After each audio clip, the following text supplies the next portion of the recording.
আসসালামু আলাইকুম ওরহমতুল্লাহ।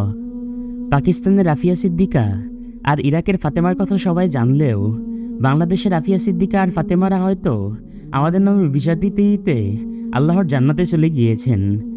আজ আপনাদের সাথে বাংলাদেশের এক রাফিয়া সিদ্দিকা আর ফাতেমার ঘটনা শোনাবো ইনশাআল্লাহ। র্যাব ওয়ানের কার্যালয় থেকে কিছু ভাই ও একজন বোনকে হেলিকপ্টারে করে রাতের অন্ধকারে ভারতের বিহারে অবস্থিত রয়ের একটি গোপন কার্যালয়ে পাঠানো হয়। ইতিপূর্বে র্যাব ওয়ান হতে নিয়মিত বাংলাদেশি গুম করা ব্যক্তিদেরকে সেখানে পাঠানো হতো। কারো ব্যাপারে যদি বেশি ইনফরমেশন পাওয়ার আশা করত তাদেরকে ভারতের হাতে তুলে দিত। সেখানে 24 ঘন্টা গুম হওয়া ব্যক্তিদের উপর চালানো হতো নির্যাতনের স্ট্রিম রোলার।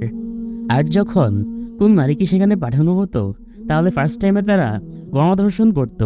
হ্যাঁ, র্যাব থেকে পাঠানো সেই বোনটিকে প্রথম দিনই রয়ের 8 থেকে 10 জন কুলাঙ্গার মালাউনের বাচ্চারা প্রায় 2 থেকে 2.5 ঘন্টা পর্যন্ত লাগাতার গণধর্ষণ করে।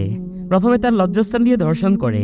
ধর্ষণের এক পর্যায়ে একজন চিৎকার দিয়ে বলছিল, এইভাবে আর মজা পাচ্ছি না, অন্য জায়গা দিয়ে কর। এরপর একজন আসে, সে পায়ুপথে ধর্ষণ করে। পায়ুপথে ধর্ষণের ফলে বোনটি সেখানে ব্যথায় কাতরাতে কাতরাতে মলত্যাগ করেন। এরপর বোনটিকে তারা সাময়িক কিছু চিকিৎসা দেয়। চিকিৎসা দেওয়ার 3-4 দিন পর আবারও তাকে গণধর্ষণ করে রয়ের সদস্যরা।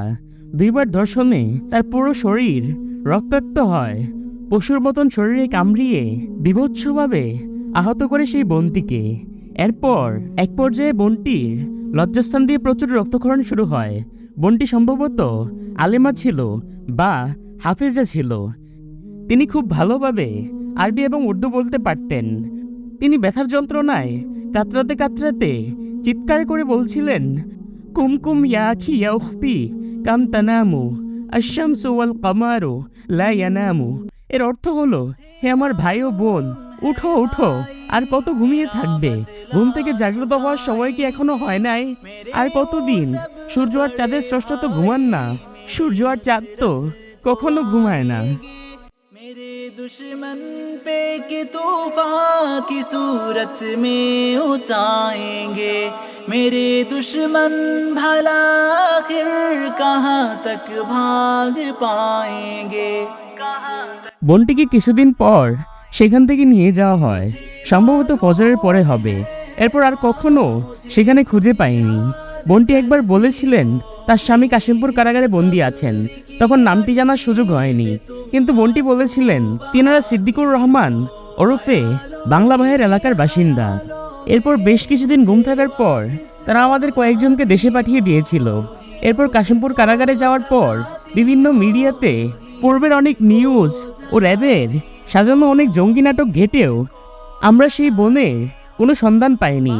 আমরা কারাগারে থাকা অনেক বন্দি ভাই যাদের স্ত্রী নিখোঁজ তাদের কাছেও জিজ্ঞেস করেছিলাম, কিন্তু তারা আমাদের কোনো উত্তর দেয়নি। হয়তো অনেকেই লজ্জায় চুপ ছিলেন। যেমন বর্তমান সময়ে কাশিমপুর কারাগারে বন্দি থাকা দিন ইসলাম নামে একজন ভাই, তার স্ত্রী সহ কারাগারে বন্দি আছেন।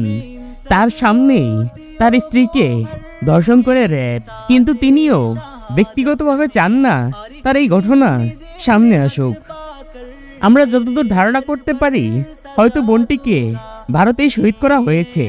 সেখানে আমাদের উপর 24 ঘন্টা নির্যাতন করা হতো। আমরা ব্যথায় কাতর থাকতাম। বোনটি একবার আমাদেরকে দূর থেকে বলেছিলেন, আমি যদি আত্মহত্যা করি আমার কি কবিরা গুনাহ হবে? আমরা বোনটির প্রশ্নের কোনো জবাব দিতে পারিনি। সেখানে আরও কয়েকজন বাংলাদেশি বোন ছিলেন, তাদের দূরে রাখা হতো, ফলে দেখার সুযোগ ছিল না।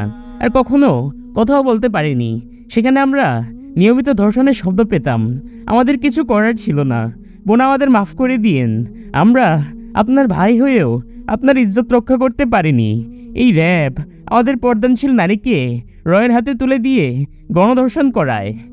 এই র্যাব আমাদের এই ট্যাক্সের টাকায় পরিচালিত হয়। তাদের জবাব দিতে হবে গত 15 বছরে কতজন আমাদের ভাই ও দিনী বোনকে ইন্ডিয়ার হাতে উঠিয়ে দিয়েছে তারা। হে আল্লাহ, আপনি সাক্ষী থাকুন, আমি পৌঁছে দিয়েছি।